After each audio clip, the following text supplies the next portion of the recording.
E aí, galera intensiva, meu nome é Ivens, sejam bem-vindos a mais um Sunday Paper. Hoje, o nosso Sunday Paper de número 215, e hoje a gente vai falar sobre a dose da mobilização. Será que a dose da mobilização interfere nos resultados? Mas antes, já deixa aí o seu joinha, já deixa o seu like, clica na setinha aqui embaixo, compartilha esse link com a sua galera, manda lá nos grupos, discute aí com o pessoal do seu trabalho, da sua faculdade. E bora lá ver então esse artigo de hoje, publicado na Critical Care, agora, esse mês de julho, que acabou de acabar, né? De 2024, Critical Care, que tem um fator de impacto de 15,1. Então, o nosso contexto aí é da doença crítica, é do paciente crítico, onde a mobilização precoce e o exercício são indicados aí em vários guidelines hoje em dia. Porém, os ensaios randomizados controlados têm mostrado resultados conflitantes, né? Por quê?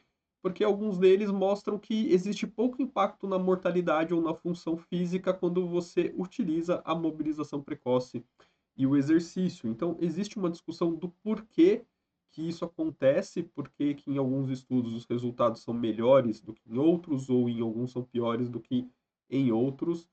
E parte dessa discussão vai para o lado que existe um problema quanto à dose do exercício e da mobilização realizada. Ela muitas vezes não é especificada nos estudos, não se toma um cuidado em falar, em pensar sobre a dose do exercício, se utilizam na maioria das vezes protocolos que são iguais para todos os pacientes.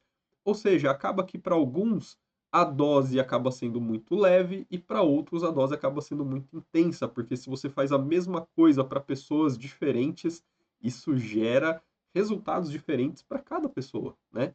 Então, o objetivo foi examinar a relação entre os parâmetros da reabilitação física, incluindo uma abordagem para quantificar a dosagem, com os resultados hospitalares para pacientes com Covid-19 crítica. Então, foi um estudo retrospectivo, realizado aí, né, com os dados coletados entre março de 2020 e abril de 2021, um estudo multicêntrico que envolveu 4 hospitais universitários nos Estados Unidos. Então, ao todos, eles avaliaram aí 3.780 pacientes adultos internados na UTI por Covid-19. Aqui tem a tabela 1, né, que tem os dados do baseline dos pacientes, os dados principais. A gente começa vendo aqui, né, que teve 2.788 sobreviventes, enquanto 994 que morreram no hospital.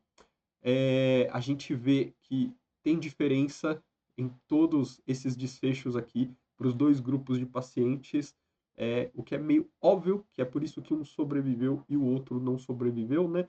Mas tem algumas coisas interessantes aqui para a gente olhar aqui na coluna dos sobreviventes. Então, ó, 36% dos sobreviventes receberam ventilação mecânica, uma média de 14,2 dias. Eles ficaram num RAS de menos 0,6, então um RAS bem dentro do grande objetivo, né? Que é um RAS ali próximo de zero. 66% receberam abordagem da fisioterapia, 57% receberam abordagem da terapia ocupacional. O tempo até a primeira sessão de fisioterapia ou terapia ocupacional foi uma média de 7,8 dias, demorou, né, para esses pacientes receberem a primeira sessão. Receberam 4,6 sessões de fisioterapia e 3,1 sessões de terapia ocupacional. Pulando aqui, na avaliação funcional que eles receberam, eles tiveram uma melhora na ANPAC, que é uma avaliação de mobilidade, funcionalidade para pacientes pós-agudo, né, pacientes que saem da UTI, melhorou 2,2 pontos, a ANPAC vai de 6 até 24, né, então teve uma melhora aí de 10%, enquanto os que não sobreviveram pioraram 0,9 pontos. Então isso existe, né, já na literatura há algum tempo, essa relação entre a funcionalidade e o desfecho. Pacientes com melhor funcionalidade tendem a ter desfechos melhores, pacientes com pior funcionalidade ou perda de função ao longo do tempo têm desfechos piores. A gente vê aqui também eles avaliaram usando a Johns Hopkins High Level of Mobility, né? Uma escala de mobilidade que é essa aqui, ó. Por acaso o meu mousepad é dela. Essa escala aqui criada lá no Johns Hopkins que tem 8 níveis de mobilidade, desde as atividades feitas no leito até a deambulação por mais de 75 metros. Os pacientes melhoraram, ó, 1,1 ponto, né? Então dá mais de 10% de melhora isso aqui, enquanto quem não sobreviveu perdeu 0,8 pontos. Com relação à dose, ó, pacientes sobreviventes receberam uma dose de 1,9, enquanto quem não sobreviveu 0,97. O que era a dose? Eles definiram a dose como a frequência, número de sessões que esses pacientes receberam, vezes a média da mobilidade na Johns Hopkins. Então, eles pegavam a pontuação dos 3 primeiros dias de UTI da Johns Hopkins, multiplicava pela frequência dessas sessões que eles receberam, e aí eles davam essa pontuação aí de dose, tá? Óbvio que isso tem uma limitação, porque isso não leva em conta, por exemplo, o tempo que o paciente é exposto à terapia, porque o tempo também vai interferir na dose, tá? Mas eles tinham que criar um meio de falar sobre a dose, de conseguir dosar essa dose de mobilização que os pacientes receberam, tá? Tempo de internação na UTI foi 8,3 dias e tempo de internação no hospital 16,6 dias. E aí, aqui, eles estratificaram os pacientes em 5 desfechos, basicamente, né?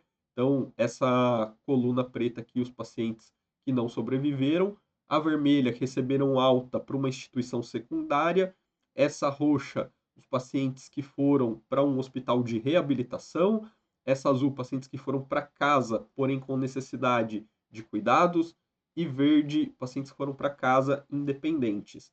E aí o que eles viram é que existia essa relação, né, entre a dose, que é o nível de mobilidade vezes a frequência que o paciente recebia a mobilização e a reabilitação, e o que acontecia com ele. Então eles viam que quanto menor a dose, pior era o desfecho do paciente, quanto maior a dose, melhor era o desfecho do paciente. Então, conclusão, uma dose maior de reabilitação durante doença crítica devido à Covid-19 foi associada a melhores resultados. Então, uma maior exposição à reabilitação física no início da UTI, porque esse cálculo era feito com os 3 primeiros dias ali, né, do valor da Johns Hopkins, está associado a melhor função física na alta hospitalar. Então, essa é uma tendência, né? A gente precisa, para melhorar a descrição dos estudos de mobilização, a gente precisa entender melhor como descrever a dose, entender a relação entre dose e efeito, porque deve existir uma relação ótima entre dose e efeito. Deve existir um local aonde pequenas doses vão gerar poucos efeitos. Grandes doses talvez gerem problemas para o paciente. Então deve ter aqui, ó, um nível de dose ótimo que a gente deve dar para os nossos pacientes na UTI, assim como para medicações. Se a gente dá um antibiótico numa dose muito baixa, ele não tem o efeito desejado. Se a gente dá numa dose muito alta, ele pode ser muito mais tóxico do que trazer benefícios para o paciente. Então a gente deve achar aqui qual que é essa dose ótima de mobilização que vai trazer mais efeitos benéficos sem trazer efeitos adversos para o nosso paciente, beleza? Então a dose já vem sendo muito batida aí já na literatura e a gente vai ver a galera publicando cada vez mais sobre isso aí, tá bom? Então já deixa aquele joinha, já curte esse vídeo, não sai sem clicar aí no like, não sai sem clicar também no compartilhar e mandar esse link direto lá nos seus grupos. Se inscreve no canal aí se você não é inscrito e comenta aí o que você achou do estudo. Vocês têm tentado avaliar a dose de mobilização que vocês oferecem para os seus pacientes? Veja, não é o nível de mobilidade, é a dose de mobilização que vai ter frequência, vai ter intensidade, vai ter o tempo. Então, como que vocês estão tentando fazer isso ou a gente ainda não chegou nesse ponto? Vejo vocês no próximo vídeo. Até lá!